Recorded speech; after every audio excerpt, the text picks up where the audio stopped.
अस्सलाम वालेकुम नाजरीन।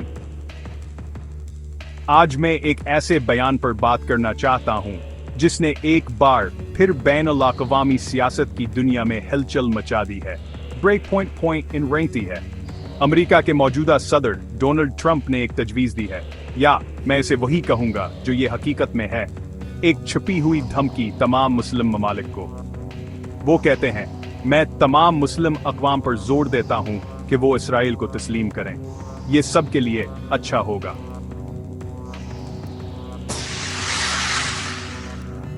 लेकिन असल सवाल ये है कि ये किसके लिए अच्छा है? क्या ये वाकई मुस्लिम दुनिया के लिए है, या सिर्फ अमेरिका और इसराइल के लिए? ये पहली बार नहीं है कि अमेरिकी क़यादत ने ऐसा मुतालबा किया है, लेकिन इस बार ट्रंप का लहजा मुख्तलिफ है। वो सिर्फ तजवीज़ नहीं दे रहे, वो नताइज की तरफ इशारा कर रहे हैं। देखें, कई अरब अक़वाम पहले ही इसराइल को तस्लीम कर चुकी हैं। मुत्तहिदा अरब अमारात, बहरीन, सूडान, मराकश। अब बाकी मुस्लिम ममालिक, खासतौर पर बड़े ताकतवर ममालिक, ट्रंप के रडार पर हैं। तो क्या ये बयान वाकई मशरिक़ वस्ता में अमन के बारे में है, या ये सिर्फ इसराइल की पोजीशन को मजीद मजबूत करने का एक मंसूबा है?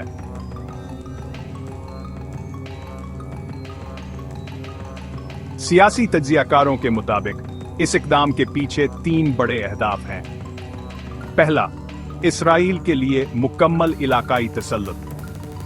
अगर तमाम मुस्लिम ममालिक इसे तस्लीम कर लेते हैं तो फ़लस्तीनी काज खुद ब खुद कमजोर हो जाता है। दूसरा, अमरीकी इक़्तिसादी और फौजी मफादात।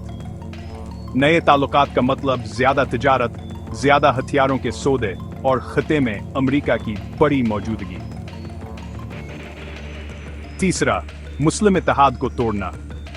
ये एक ऐसा इक़दाम है जिसे मुस्लिम दुनिया को मजीद तकसीम करने के लिए डिजाइन किया गया है। ये सिर्फ एक बयान नहीं है, ये एक पैगाम है, हमारी पैरवी करें, वरना सियासी और इक़्तिसादी नताइज भुगतें। इस वक्त मुस्लिम दुनिया 2 हिस्सों में बिटी हुई है। एक तरफ वो ममालिक जो सियासी और इक़्तिसादी फायदे के लिए इसराइल को तस्लीम करने के लिए तैयार हैं। दूसरी तरफ वो जो अपने असूलों पर मजबूती से कायम हैं, फ़लस्तीनी आज़ादी को पहले रखते हैं। लेकिन सब जानते हैं, अगर बड़े मुस्लिम ममालिक हार मान लेते हैं तो बाकियों के लिए अपनी पोजीशन पर कायम रहना मुश्किल होगा। पाकिस्तान के लिए ये एक हकीकी इम्तिहान है। पाकिस्तान का मौक़िफ़ हमेशा वाज़े रहा है, जब तक फ़लस्तीनियों को इनके हकूक़ नहीं मिलते और यरूशलेम की हैसियत तय नहीं होती, इसराइल को तस्लीम नहीं किया जाएगा। पाकिस्तान के अवाम और हुकूमत दोनों के लिए ये सिर्फ एक सफारती फैसला नहीं है, ये एक मजहबी और कौमी मसला है। अगर पाकिस्तान दबाव में आ जाता है तो ये न सिर्फ इसकी खारजा पॉलिसी को नुकसान पहुंचाएगा, बल्कि अवामी एतमाद को भी।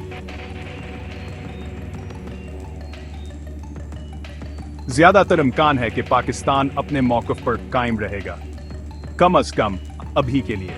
लेकिन अमरीकी धमकियों और इक़्तिसादी दबाव का सामना करना आसान नहीं होगा। ट्रंप का बयान सिर्फ सियासी ड्रामा नहीं है, ये एक बड़ी आलमी हुकमत अमली का हिस्सा है। अब मुस्लिम दुनिया को एक इंतखाब करना है, क्या वो अपने मौक़िफ़ पर कायम रहेगी या बैरूनी मफादात के सामने झुक जाएगी? पाकिस्तान के लिए ये वो लम्हा है जब इसे दुनिया को दिखाना है कि फ़लस्तीनी आज़ादी इसकी खारजा पॉलिसी का एक बुनियादी हिस्सा है, एक ऐसी चीज़ जो किसी भी कीमत पर फ़रोख्त के लिए नहीं है।